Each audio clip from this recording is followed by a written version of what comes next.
Alright, so today we're going to be looking at Aurelia, the War Leader, my red-white deck.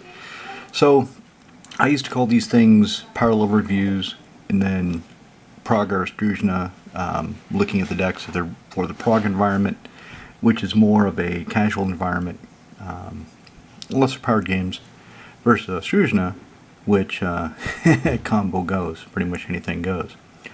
So I think I'm going to start calling these bracket reviews, because we have the new terminology now, so might as well get with the times, right? According to Moxfield, Aurelia, the way I built her, is a bracket 3 deck, because I have Stoneforge Mystic and Light Tutor. So that pushes her up into bracket 3. Even if she's bracket 2, officially, according to Moxfield, she's not. All of my decks are bracket 3. All of my decks are tuned, but the way I tune them is I focus on the mana base. I tune the mana base until it screams, and then I allow myself more leeway in the actual main deck. Oftentimes I'll put in some funny cards just because I like them, just because they're interesting, not because they're the most efficient. But if I have the mana base efficient, then I know I can cast the things I need, and I've got some utility lands to get to recover, to aid what I'm trying to do, and so on. So Aurelia, she's 2 double red, double white for a 3/4 angel with flying, vigilance, and haste. She comes down, you attack straight away. She's got evasion, and she can block for me. Not that I plan to do much blocking. Whenever she attacks the first time each turn, untap all creatures you control, whether or not they attacked. That's important. So if I tap something for some other reason, say I tapped Crinkle Mobboss to make more goblins, he will still untap, even if he didn't attack, so I can tap him again. And then you get an additional combat phase, so you can punch people in the face again. So you can either, most efficient way is to hammer one guy twice, unless you kill him in the first combat, and then you go hammer on other people. So let's put her where we can see her. That looks kind of shitty. That looks really shitty. She's not going to stand up otherwise. How's that? If I tilt this up a bit. Yeah, there we go. That's good enough. So let's take a look at the deck. I'm going to make one change to the deck, by the way. I've decided already what I'm going to change, but in reviewing some of the cards, I might change my mind. The card I want to put in is this Goblin Trashmaster I got. I didn't know he was an actual card. So on Arena, I've got Arena versions. I've got an A, so I thought it was an Arena-only card, but I allowed myself to play with it because I saw no reason why he could not be printed in paper. And then about 3 or 4 weeks ago, maybe 2 weeks ago, I was looking him up, just out of curiosity. Whoa, he was printed in paper. I didn't know. I had no idea, because I didn't play much during M19.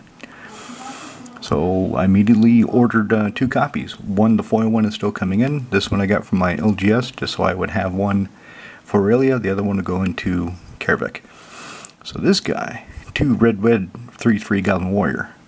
He pumps up one of the goblins, and I can just sacrifice a goblin, blow up an artifact.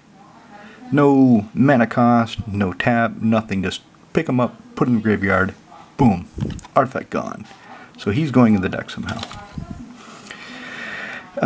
She's got these Lorwyn Mountains and Plains. Let me find a plane so I can show you the Bitech. I don't have any planes in this stack that I picked up. It's almost half the deck and I didn't pick up any. Are you kidding me? There we go. So we'll just get this out of the way right quick, because I like looking at it. Which way does it go again? Yeah, it goes, I had it right, it goes this way. Larry McDougall. Oh, I love his art. I like his line work.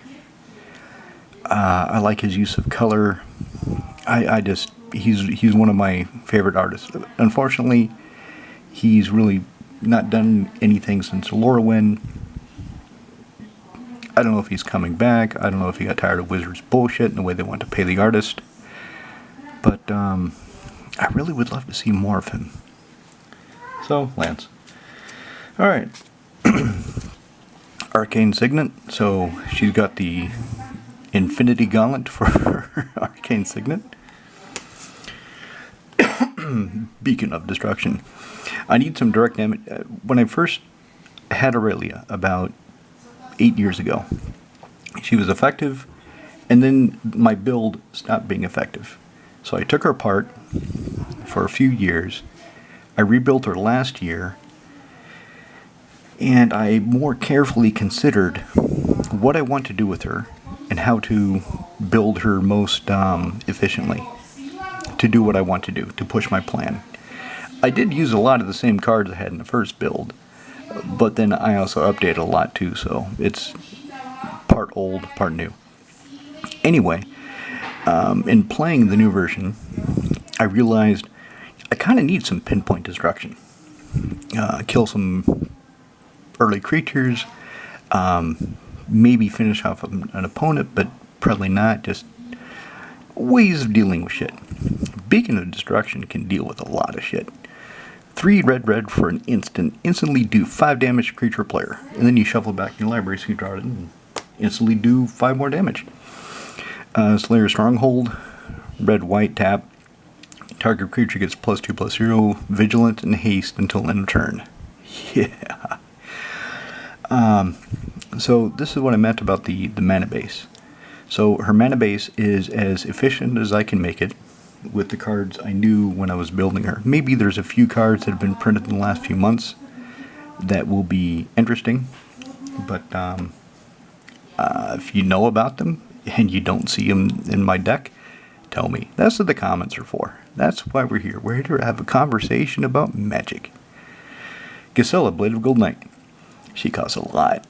7 mana, 4, 1 red, double white, for a 5/5, flying for Striking Angel. Wow. She better give us something good for fucking 7 mana. And she does. She doubles the damage my sources deal, and she cuts in half the damage my sources would take. So if she's in play, Beacon of Destruction for 5 mana does 10 points of damage. Bang! Fate Forgotten. And like I said, need ways to deal with things. 2 and a white. Instantly exile target artifact or enchantment. Just gone. I don't want to deal with that anymore. I plan to attack people. For some reason, they're probably going to attack me back. And sometimes I'm not going to be ready to deal with it. Won't have enough creatures to block. They're coming at me with some big tramplers. So I need to settle the wreckage. 2 white, instantly exile all attacking creatures dude controls. And then they can go find basic lands for other creatures get exiled.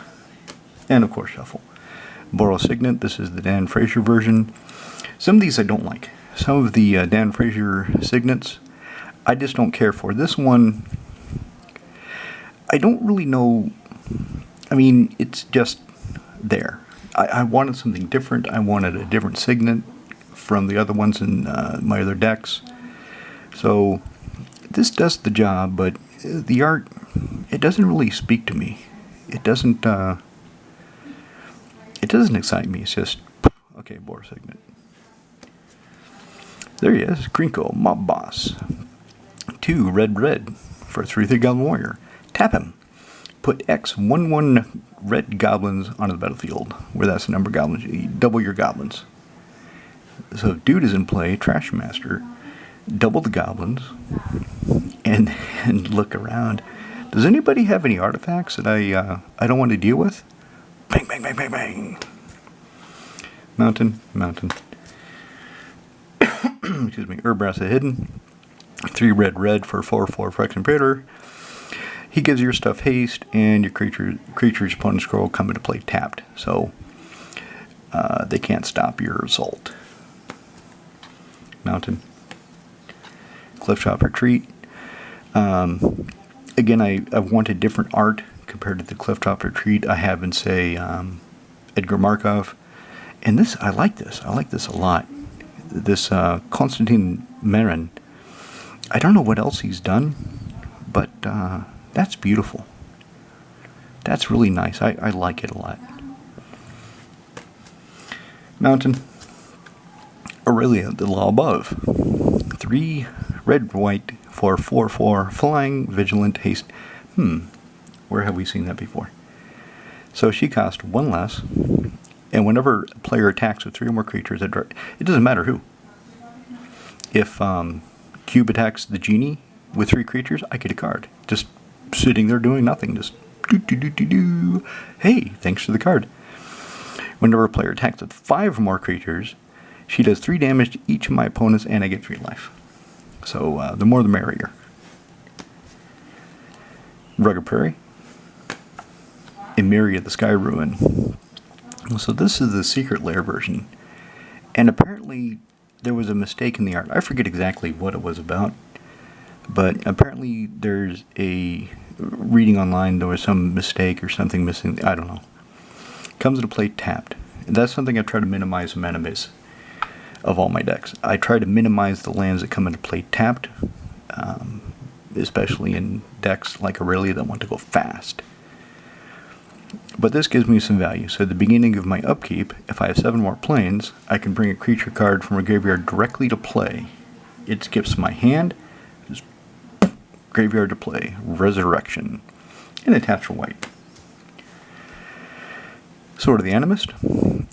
Red-white is not a good color for ramping. So I need some way of getting lands, I need some way of ramping, and Sword of the Animist helps. 2 to equip. The equipped creature gets +1/+1, and whenever it attacks, not connects, just attacks.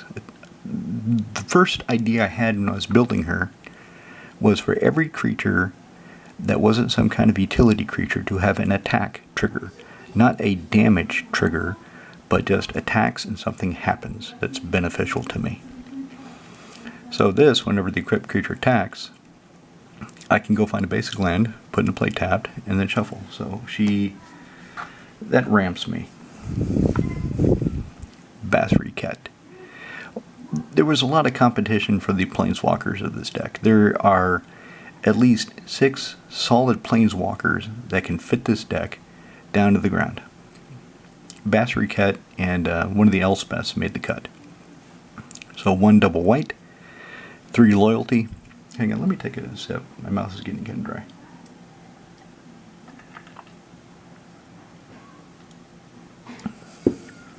Apple juice. Scorle. For you American dudes, Scorle is the German thing where you take apple juice and you mix it with water. That's what you do, dilute it. And so that way it cuts down on the sickening sweetness of some juices, cuts down the sugars, makes it more of a hydration drink than a semi-healthy soda. A semi-healthy uncarbonated soda. So let's look at Basri. 1 white for 3 loyalty planeswalker. +1, put a +1 counter on 1 target creature. It's indestructible until the end of the turn. So make her indestructible, go to town. Or, if I'm attacking with a lot of creatures, -2, whenever 1 or more non-token creatures attack this turn, create that many 1/1 white soldier creature tokens tapped and attacking. So if she gets 2 attacks, if I trigger him on my first main phase, -2, she attacks, I get some goblins, some soldiers. I get some soldiers tapped and attacking. And then she taps everybody, and everybody that survived can attack again. So I get a second trigger, and I get more soldiers that are tapped and attacking. Score. Or -6. What is a -6 again? I always forget. I get an emblem with, at the beginning of combat my turn, create a 1/1 white soldier creature token, then put a +1/+1 counter each creature. Yeah, I'm not going to do that. I'm not going to do that because I don't care about getting 1 more soldier and putting a +1/+1 counter on all my creatures. I don't use cards for tokens. I use buttons. I use these shaped buttons for tokens. So tracking the +1/+1 counters on those, I have methods of doing it, but sometimes I just don't want to add to it. I don't want to add to the memory issues. I don't want to add to the complexity of the board state. So pretty much the first 2 abilities, that's all he's here for. It's good. Soul Snare. 1 white, throw it into play, and leave 1 white open, and See who it stops. So 1, sacrifice Soul Snare, exile target creature attacking you or planeswalker you control. So if you have this out, it gives your opponent something to think about. Do they really want to get that creature exiled for nothing? Or would they rather attack somebody else? It's their decision. Soul Ring. Nothing more needs to be said about that. Karmic Guide. 3 white for 2/2 Angel Spirit. Flying. Protection from black. Echo. Casting cost. 3 white. If you don't pay the echo cost at your next upkeep, you have to sacrifice her. So when she comes into play, return target creature card from your graveyard to the bed. It just comes into play. So she resurrects the dead. And she smashes people in the face. And she blocks big black flyers that are going to punch you in the head. Yeah, somebody has a Friction Obliterator. This is great because she won't take any damage. Will not. Actually, no, that's not great because she will still do damage to the Obliterator. That's a bad example. I shouldn't have said that. Oh well. Command Tower. Yep. Mountain. Sword of Light and Shadow. So 3, equip 2, equip creature gets +2/+2, protection from black and white. Whenever it smashes somebody in the head, a player in the head, you healing solve, you gain 3 life, and you can raise dead. You can bring a creature card from your... My creatures are going to die. So one of the things I do in my decks, all of my decks, is I think about recovery. How do I recover? How to recover from a board wipe? How to recover from creatures dying in combat? How do I resolve the situation where it's possible that if my creatures keep dying and I start running out of creatures, if I start running out of cards to play because I'm not drawing them fast enough to replace my losses, how do I get them back? So every one of my decks has some recovery cards for different elements to the deck. So that's why this is here, for the Raised Dead. I mean, protection from black and white, that's pretty damn good too. I'm not going to lie. Yeah, this is a mystery booster. I don't like it because I don't like the little bullshit down there. It kind of detracts from the overall card, but still. It was a lot cheaper than the set foil. Balefire Liege. 2 triple red, triple white hybrid for a 2/4 horrific spirit. My other red dudes get +1/+1. My other white dudes get +1/+1. My other red and white dudes get... Aurelia gets +2/+2. She's a 5/6. Whenever I play a red spell, I get to deal 3 damage to target player. Basically, I get to lava spike somebody. Whenever I play a white spell, I gain 3 life. So if I have him in play and I play a red and white spell, I get to lava spike somebody and healing salve myself. Devilish Valet. This guy, oh my god, this guy's so good. I didn't expect him to be as good as he is, because he's one of those cards I just read it. Yeah, that's not bad. And I think one of the lads told me about him. One of the regulars, so like Ultra Herman, Ishishkimi, Connor Sapphire, or somebody else told me about this guy because I just didn't know. So 2 and a red for a 1/3 Devil Warrior Trample and Haste. Great, a 1/3 Trampler. Fuck, how shitty is that? But whenever another creature enters the battlefield under control, double his power until end of turn. So if Krinko's in play, I tap Krinko, unless I only have 4 goblins. I make 4 goblins, so I double his power 4 times. So 2, 4, 8, 16.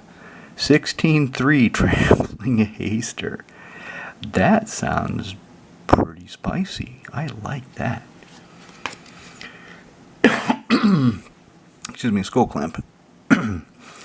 It's here for the card draw. Now, Trash Master, in a way, you look at it, and you might think he makes Skull Clamp worse. The typical way people play Skull Clamp is they cast it, equip a creature with 1 toughness, it dies, they draw 2 cards. They equip it to another, typically a 1/1 token. It dies, it draws 2 cards. It's typically how people play Skull Clamp. With Trash Master, my other goblins, the most common form of tokens I will be making in this deck will be 2/2. But you just saw the Balefire Liege, he would make them 2/2 also. I've got other things that give my creatures +1/+1. So, Skull Clamp kind of gets better with him because I can clamp a goblin, it'll be 3/1, and then I can sacrifice it to blow up an artifact, and then I get the 2 cards. So in a way, he doesn't make Skull Clamp worse compared, in the holistic view of the deck. He either neutral or better. So looking forward to getting him to play and seeing him in action. Firemain Commando. 3 and a white for 4/3 flying Angel Soldier. Whenever you attack with 2 or more creatures, draw a card. So it's when I attack. I have to attack with 2 or more creatures, then I get a card. But whenever another player attacks 2 or more creatures, if they don't attack me, I get a card too. So I just need to figure out a way of putting up an opposing blocking state where nobody wants to come after me. Mountain. Nykthos, Shrine to Nyx. So, like I said, red-white is kind of shaky on the ramp. This isn't ramp, but it will boost my... Now, with all the tokens don't matter. It's only the permanents that I have. So, because the tokens don't have a mana cost, they do nothing. So, I have to balance the deck, if I'm running Nykthos, to have enough permanents with enough of a mana cost that is interesting, because when I tap it, so I can tap for 1 colorless. That's a waste of time. 2 tap, choose a color, add your mana pool and amount of mana equal to your devotion of the color. So if I'm tapping it for 2 and tapping, that's 3 lands. So I need at least minimum 4 devotion to either red or white to make this interesting. Ideally, my devotion to red or white will be 6 or above. Then it gets really nice. Mountain, yeah, we talked about mountains. Look, more mountain, more plains. Blasphemous Act. I have something in this deck that makes this so it doesn't hit my creatures. I am dirty. 8 in a red. Costs 1 less to cast for each creature on the battlefield. Does 13 damage to every creature. So there's 8 creatures, it costs 1 red. Kill pretty much everything. Again, I would like to get the set foil too, so I don't have to look at that shit. But the foil process they used for these cards is actually decent. It's actually on par with the set foils. That's why I've not really pursued the set foils that much. If it was just a layer of plastic, like some foils, I wouldn't like it, and I would push myself harder to replace them. But since the foils themselves are pretty, it doesn't matter that much. Plus, being an instant, I'm just going to burn it off. It's going to my graveyard. I'm not going to have to look at it very long. Red, white, X. Really, Fury does X damage divided any way you feel like among any number of target creatures or players. Any tap each creature dealt damage this way. Players dealt damage this way can't cast non-creature spells this turn, so they can't counterspell your shit if you do it on your turn. The way I normally play it is when I'm in a good position to do a massive attack, tap down, do 1 point of damage each to everything that I don't want to go into combat with. I don't want to be able to block me, and then swing. Swing-a-ding. Hell Rider. So 2 red for a 3/3 devil. He's hasty, he's fast, he's furious. He wants to set people's asses on fire. Whenever a creature you control attacks, he does 1 damage to the defending player. So the more tokens I have attacking, the better. There it is, there's another card. So I've got now Trash Master for goblins. I've got Balefire Liege for all my creatures, either red or white. All my creatures will get some bonus. I don't think I have any colorless creatures in the deck. I might have a Simulacrum. I don't know, I'll find out. World Leader's Call. 1 red, white. Enchantment. My creatures get +1/+1. All of them, doesn't matter on color, just everybody gets bigger. Everybody gets more powerful. Whenever a creature enters a battlefield under my control, it does 1 damage to each opponent. So if I'm making tokens, it hurts people. And that's kind of the name of the game. Hurt people. Adeline, Resplendent Cathar. 1 white. Her power is equal to the number of creatures I control.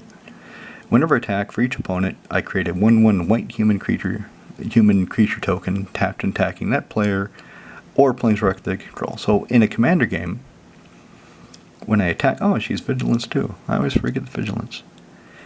Let me take another drink of my squirtle.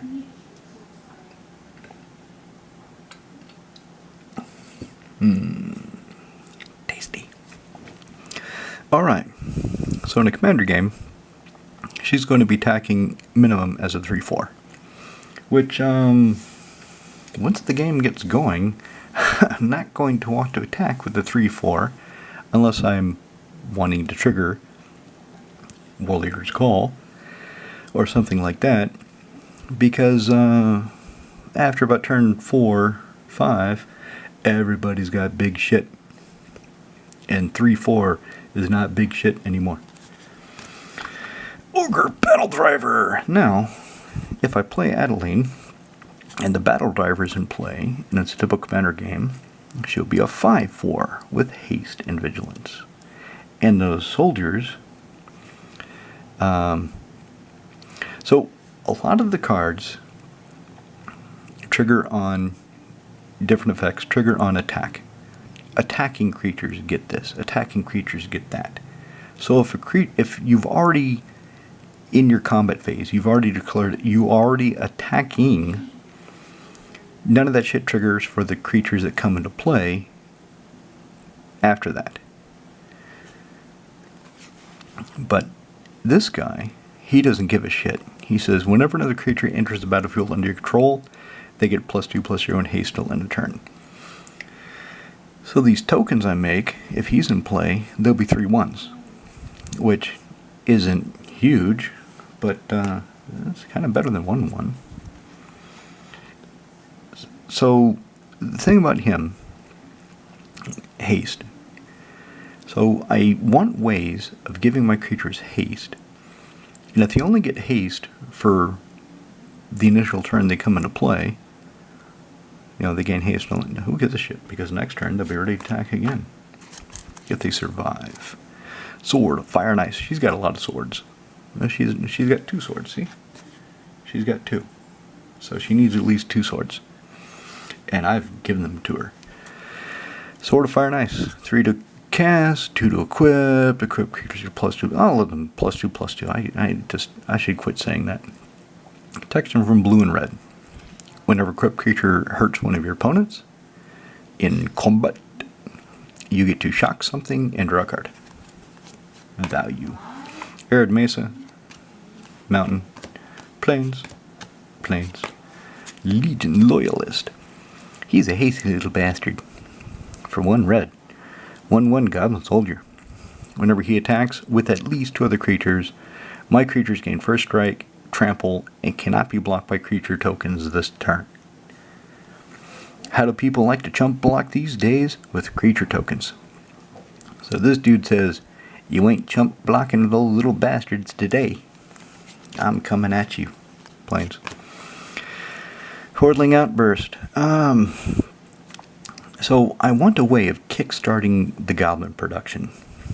And it's not, I don't know, it doesn't feel ideal, but it feels good enough. 1 red, I get 3 creatures. I get 3 1/1 red goblin creature tokens. No haste, I get these 3 creatures. So, it works out okay in this deck. Plains. Pashulik Mons. 2 in red for a 2/2 Goblin Warrior. Whenever he or another goblin I control dies, he does 1 damage to any target. So, if the Horde commits an outburst, and I've got Trash Master, I can sacrifice them to destroy 3 artifacts, When did it stop? So it stopped. I forget when it... I just noticed it stopped. So, I was saying, if I have Trash Master, Pashlik Mons, and I do the Outburst, I get 3 goblins. If I start throwing them at artifacts to blow them up, he'll do 1 damage to any target, which is kind of nice. Oh, I should put... Oh, do I have a Basilisk Collar? Oh, man. I should put a Basilisk Collar in this deck. Ooh.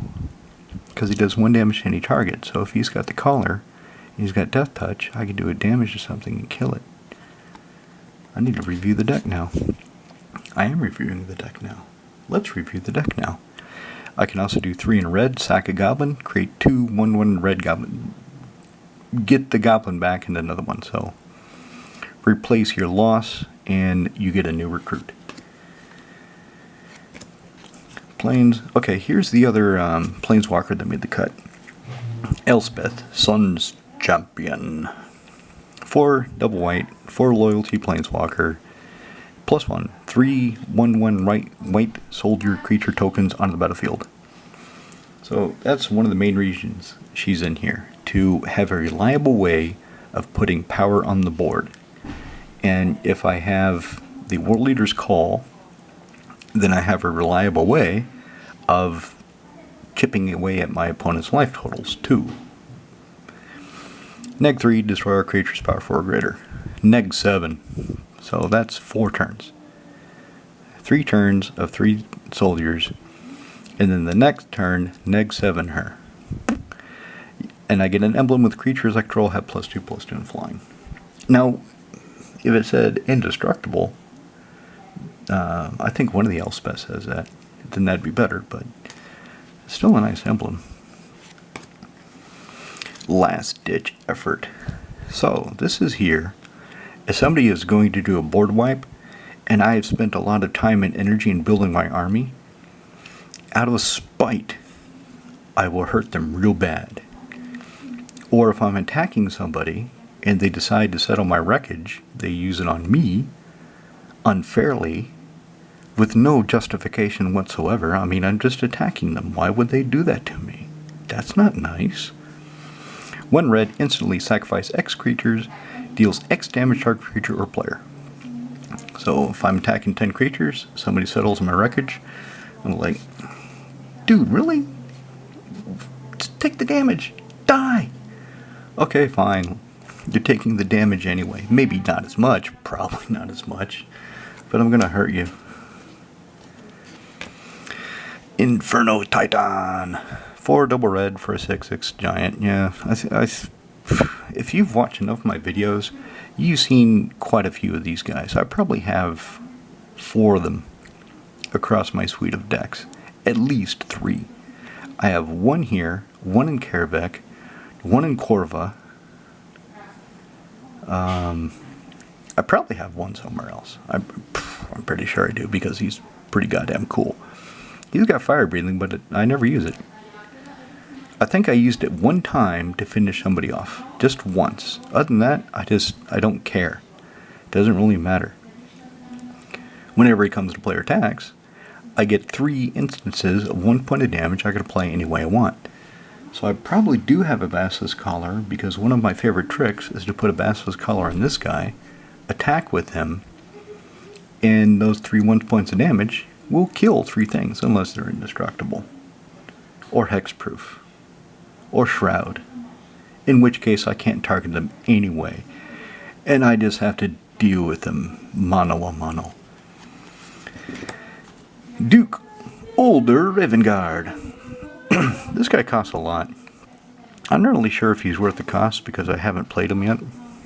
I'm hoping he will be. I want to play him and see how he works. 4 red white, 5/5 noble human soldier.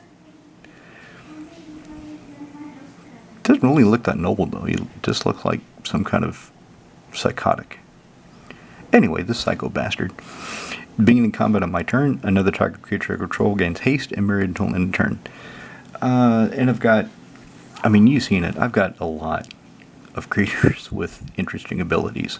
either an attack ability or it comes in a play ability, something nice. So he attacks. If I have Karma Guide out, I can get 3 copies of pull 3 creatures out of my graveyard and put them back onto the field of battle. I can get 3 copies of Trash Master, and they smash into 3 copies of Trash Master, so I would have 4 copies. So all my other goblins get +4/+4, and the Trash Masters would get +3/+3 because they would give each other the bonus. So they would be 6 6s. That sounds kind of nice. And then because they're going to die anyway, I can just sacrifice tokens to destroy artifacts. So yeah, I want to see how this guy works in practice. Stoneforge Mystic. Well, I've got the swords. I need ways to, I need way to find them. She is way to find the sword. 1 and a white for a 1/2 core artificer.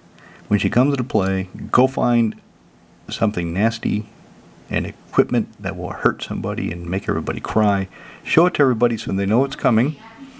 Put it in your hand and shelf of your library. And then if she survives a turn until she, or if you have haste, 1 and a white, you can put that equipment into play so everybody knows what's coming.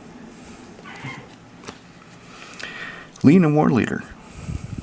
So I should have known about the Trash Master before, but I missed it for some reason. I just didn't know. This guy, though, I knew about him.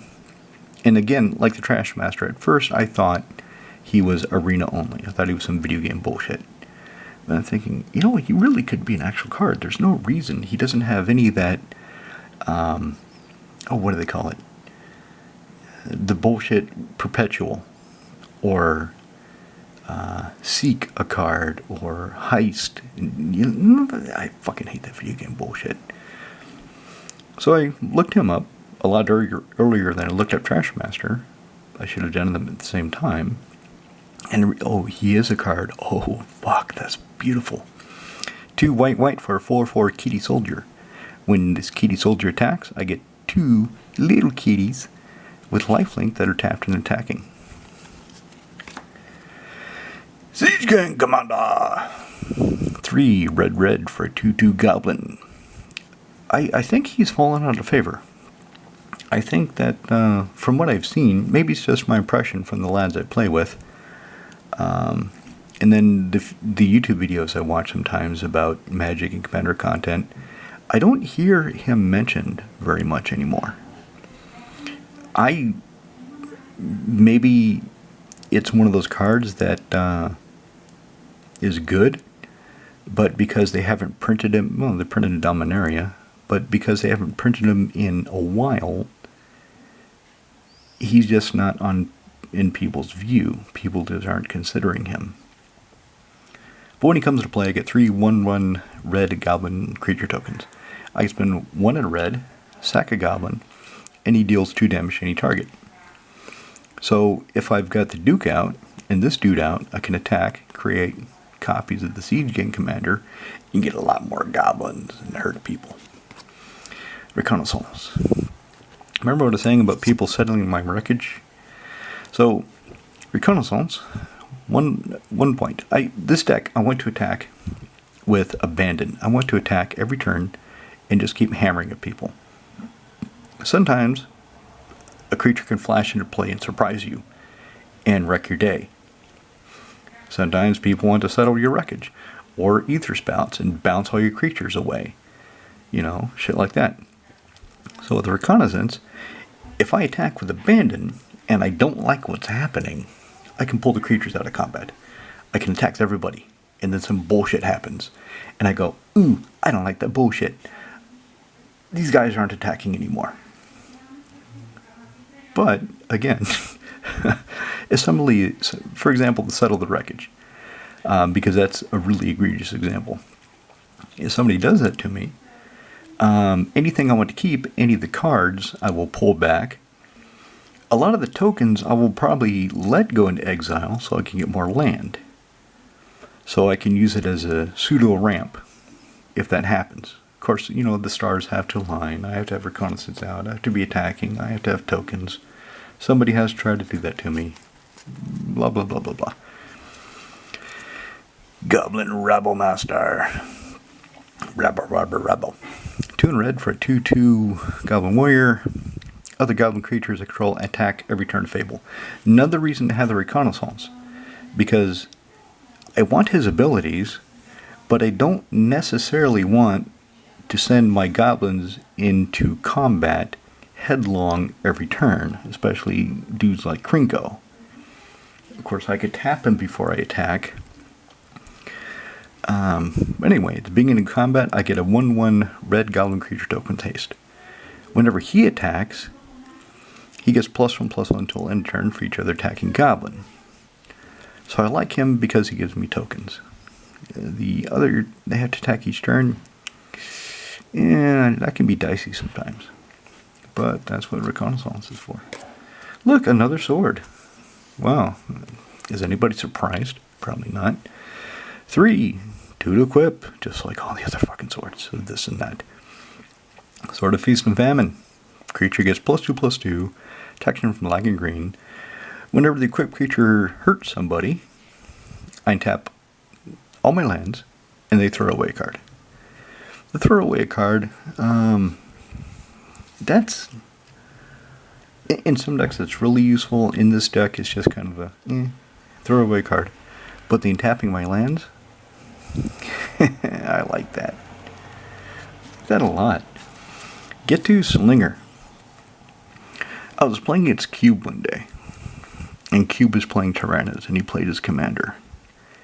And he put a +2/+2 counter on his combat phase, because that's what she does. She combat put +1/+1 counter on target creature. And I thought, this bitch is going to get out of hand. I need to kill her. And I had Get to Slinger, and I killed her. And I just kind of put him in as a lark. So he can kill small things. 2 in red for a 2/2 Nomad. He's got Echo, so he's not sticking around for very long. When he comes to play, he deals 2 damage to creature or player. So I've got him as holding it in my hand as a way of dealing with small utility creatures that are going to bother me. Hero of Bladehold. 2 white for a 3/4 Human Knight with Battlecry. Whenever she attacks, each other attacking creature gets +1/+0 until end of turn. Whenever she attacks, I get 2 1/1 white soldier creature tokens that are also tapped and attacking. So she is already attacking. That phase, that instance, is done. So even though the soldier creature tokens are attacking, they do not trigger when your creatures attack abilities. But if I've got the what the fuck is it called? I just saw him. Battle Driver. If I've got Ogre Battle Driver, he doesn't care about that. He just cares a creature comes into play. So those soldiers will be 3/1s. And if she's attacking, they will actually be 4/1s. Yeah, because they'll attack. No. Yeah, they will. So when she attacks, I instantly create the tokens. They get +1/+0 because of Battle Cry. And then if I've got the Battle Driver, they get an additional +2 4/1s. Noblesse of War. Attacking creatures you control get +2/+0. So again, if they are attacking, they get that. So 5 red, 5 white hybrid. Sometimes he can be hard to cast. Sometimes, if I have too many colorless utility lands like Nykthos and not enough devotion. 3/4 flying. Attacking creatures you control get +2/+0. So when he attacks, he's a 5/4. Unless I have Balefire Liege. Then he's a 7/6. Flying. Smash. Die. Pain. Remember the Blasphemous Act? Yeah, I don't want people to Blasphemous Act me. I don't want people to Starstorm me. I don't want any of that shit. So I threw one of these in here. Mark of Asylum. 1 and a white. Prevent all non-combat damage that would be dealt to creatures you control. So if I have this in play, I can just Blasphemous Act, and my creature's like, what happened? Everybody else died. Let's go punch somebody in the head. Sacred Foundry. Goblin Bombardment. 1 in a red. Sack a creature, does 1 damage to any target. I mean, I've got a lot of tokens in here, and if there is a board wipe that I'm not ready for, say a Wrath of God, Mark of Asylum does nothing against Wrath of God. It only cares about damage. So, oh, you're wrathing? Okay. I'm going to sack all my creatures and retaliate against you. And then play Sun Titan and get something back. Oh, I really like Sun Titan. He's one of my favorite cards.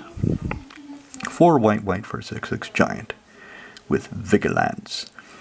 Whenever he comes to player attacks, I may return target permanent card of mana value 3 or less and give rid of the bet. Well, if there's anything in there, I don't care what it is. If it's a fetch land, I'm bringing it back. So the may only matters if I have an empty graveyard, which probably not. I mean, that's not really the way the game works. Fireman Avenger. Somebody, when I last presented Aurelia, questioned Fireman Avenger, I believe. Like, why is she's not that good? In a vacuum, I would agree. But in this deck, because I should be attacking with multiple creatures every turn, and I've got the red-white, so Balefire Liege. If Liege is in play, if I play her, I get to Lava Spike an opponent and gain 3 life. So she's a 3/3 flyer for 2, 1 red, 1 white. Whenever she and at least 2 other creatures attack, I get to Lightning Helix whenever I want. So getting a free Lightning Helix for doing what the deck wants to do, attacking with multiple creatures, why not? And she's flying, she's got evasion.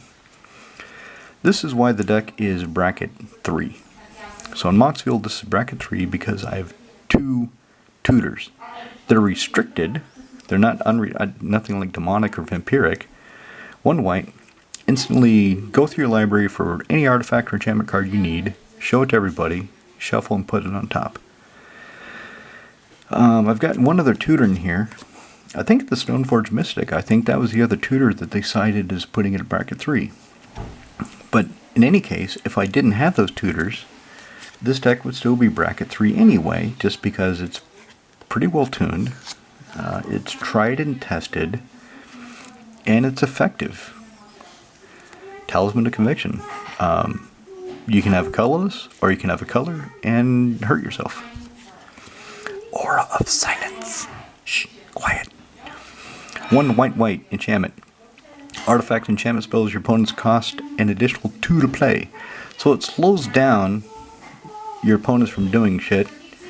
And if you really need it, if they've gotten past this and they put something nasty in play, an enchantment artifact, you can sacrifice it, destroy that artifact or enchantment, play your Sun Titan, or if he's already in play, attack with the Sun Titan and put this back into play. And they're like, fuck, it's back? Yes, it's back. And as long as I have a Sun Titan, it's not going anywhere permanently. This is the deck's funny card. Remember what I was saying at the very beginning, an hour ago? 40 minutes ago when this started? I like having cards that are fun. And sometimes I'll put something that isn't really in line with the deck, just because it's fun. And this guy, he's not really in line with the deck. I mean, if I have a bunch of tokens, if I have a bunch of permanents, he gets really big for really cheap. But he doesn't have any attack triggers. He doesn't really do anything. He's kind of like Tarmogoyf. In fact, it's better to think of him like Tarmogoyf. So, 1 and a white. Tarmogoyf is 1 and a green. And however many other... Okay, he's a 1/1 when he comes to play. So, not other, but all of them. All my non-land permanents. So if I have something like, I don't know, 4 goblin tokens, 3 soldier tokens, and 3 or 4 other cards, oh, he's big. Doesn't have trample, but he's big. Kildorn Outpost. Comes into play, sack a plains or bury it, but it doesn't have to be untapped. Coral Atoll in the other Karoo lands, the original ones from Visions, the land has to be untapped. This one says just sacrifice it, so I can tap my plains for mana, play this if I've not played a land this turn, sacrifice the plains that's tapped that I've already got some value out of, and then I can tap this to replace the plains, or 1 white, put a 1/1 white, so is it white? Yeah, 1/1 white soldier creature token in play. Land tax. I'm not sure why this isn't a... maybe this card is also fallen out of favor. I used to see years ago, if you're playing white, and you can afford it, if you can get a hold of one, you're playing a land tax. Full stop.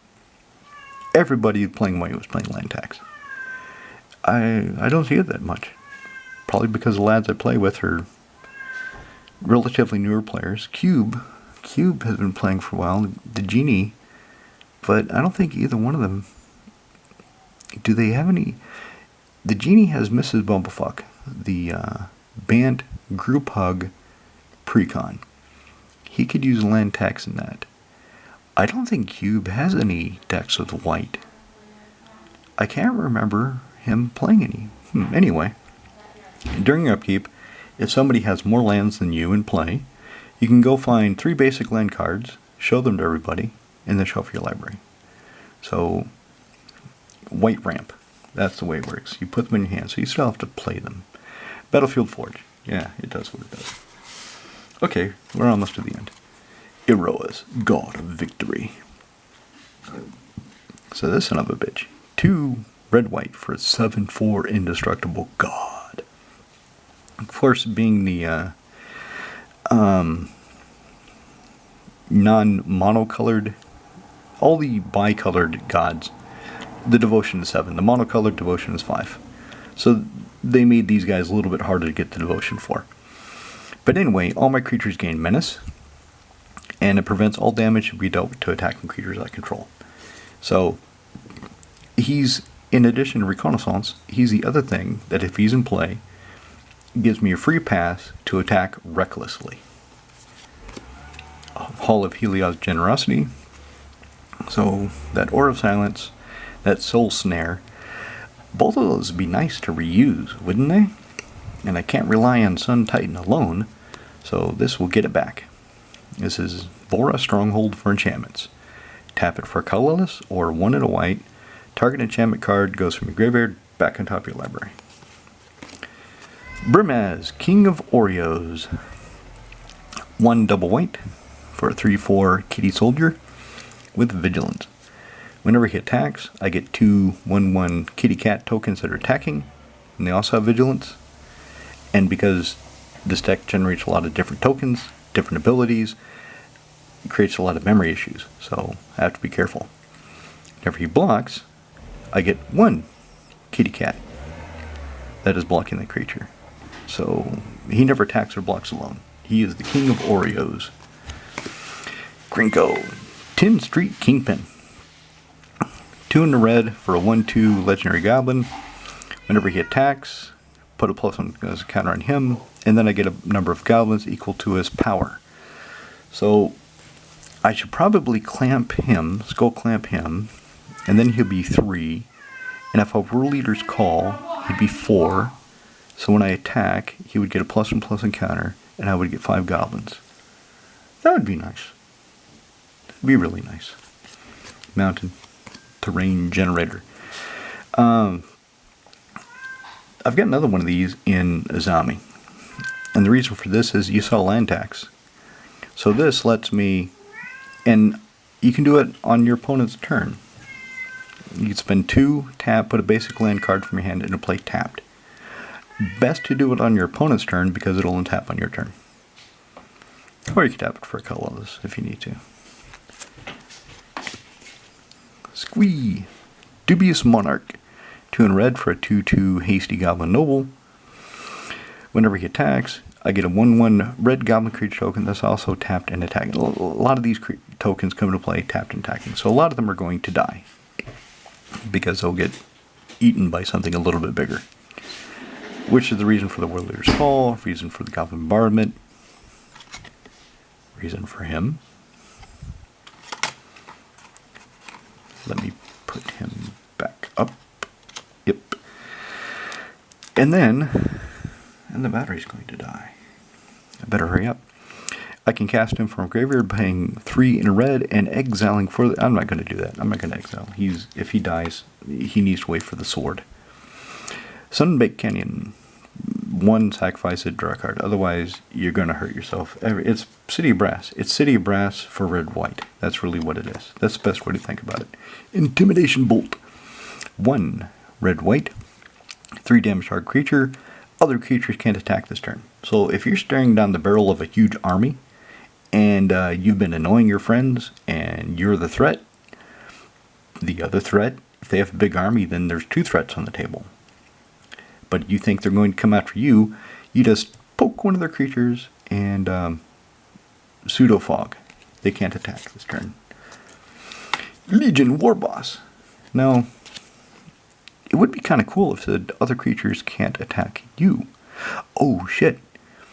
The creature you hit, that one can still attack. I never realized that before. I've been playing this card for years. But usually what happens is I bolt something and I kill it. I bolt a small creature as a show of force. So if I bolt a bigger creature, it can still attack. And if I've done that before, probably the opponent didn't realize that because other creatures can't attack this turn. Okay. Fine considerations. Legion War Boss. 2 in a red. Okay. Legion War Boss. Where was I? Oh, he mentoring Goblin Soldier. Beginning of combat on your turn, create a 1/1 red Goblin creature token. It's got haste and attacks with combat of Fable. So again, another Goblin goes screaming into the fray without any sense of self-preservation whatsoever. Let's talk about this at the end. Let's finish these first. Knight Captain of Eos. 4 and a white for a 2/2 human knight. Comes into play with 2 buddies. 2 little 1/1 white soldier creature token buddies. 1, sacrifice a soldier. Prevent fog. Prevent all combat damage that would be dealt this turn. So this is a way of getting tokens, and it's an insurance policy. So again, if somebody's going to attack me with some shit I can't deal with, I can fog if he's in play. And I've got a soldier to sacrifice. The Reaver Cleaver. I don't have a Biases Collar in this deck. I need to figure that out. So Reaver Cleaver, 2 in a red, legendary equipment, equip 3, equip creature with +1/+1 trample, and whenever it deals combat damage to a player or planeswalker, create that many treasure tokens. So this, normally these things, like the swords of this and that, if the equipped creature hits a planeswalker, you don't get the effect, because it only triggers on damage to a player. This guy's like, I don't give a fuck what you hit. Planeswalker, player, have some treasure. Goro Goro, Disciple of Ryusei. 1 in a red, Goblin Samurai. Spend 1 red, creatures you control gain haste until end of turn. And then this, 3 red, create a 5/5 red Dragon Spirit creature token flying. Activate only if you control an attacking modified creature. I haven't triggered that yet, but it's kind of nice that it's there.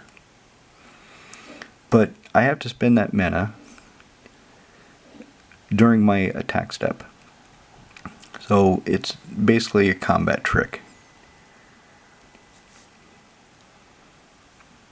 I'm not sure if that really matters, but he's here because he comes down early. He is cheap to give everybody haste, so that's why he's there. And he does his job fantastically. Othari, Sun's Glory, 3 red-white for a 3/3 Phoenix with flying lifelink haste.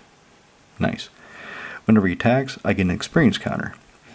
Then I get a 2/2 red rebel creature token tapped and attacking again. So they're going headlong into the fray. for all of my experience counters. And then I can spend 2 red, white, tap and untap Rebel I control, return him from the graveyard to the battlefield tapped. So obviously I would want to do that during my opponent's turn, so he will untap on my turn, so I can do it again, get a counter, get a creature, smack somebody, get some life, value. Step 3, profit. Okay, Chiron Negotiations.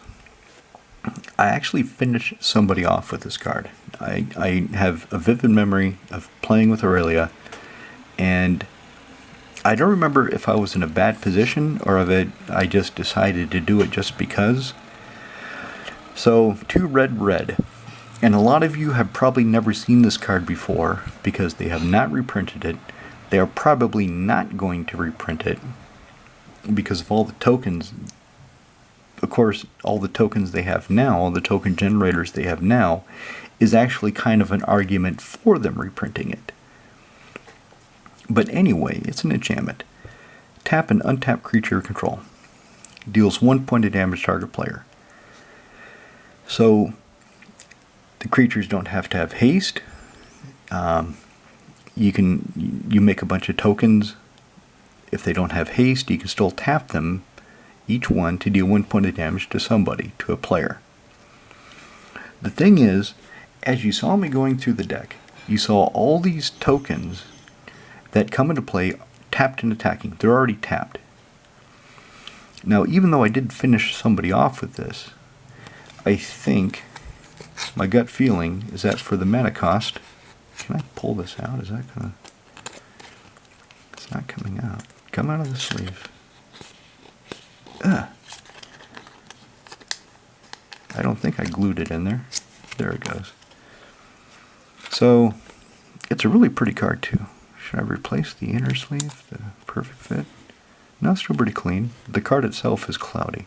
The card itself is old. It's not that bad though. It looks good. I like the art. I just the color, the kind of monochrome almost effect. It's neat. So with all the creatures coming to play already tapped and attacking, I don't think I need it that bad. So I'm going to take that out for the Trash Master, which gives me another creature to attack with, another way of dealing with artifacts, and another way of pumping up my goblins so when they attack, they're more threatening. In this card, actually, I will probably put it into Saskia. Saskia is my tokens deck. She makes a lot of tokens, and I'm kind of relying on Perforos, War Leader's Call, Impact Tremors to do the damage. If I don't have one of those in play, but I need to make tokens to defend myself, then if nothing else, I can get this down if I put it into Saskia and just start tapping them to deal damage to people. You know, I can block and then do the damage. Other different tricks I can do. So that will probably go into Saskia, and that's Aurelia. Bracket 3, attack with abandoned deck. Let me know what you think. Let me know what you think of the deck in the comments below. Cheers.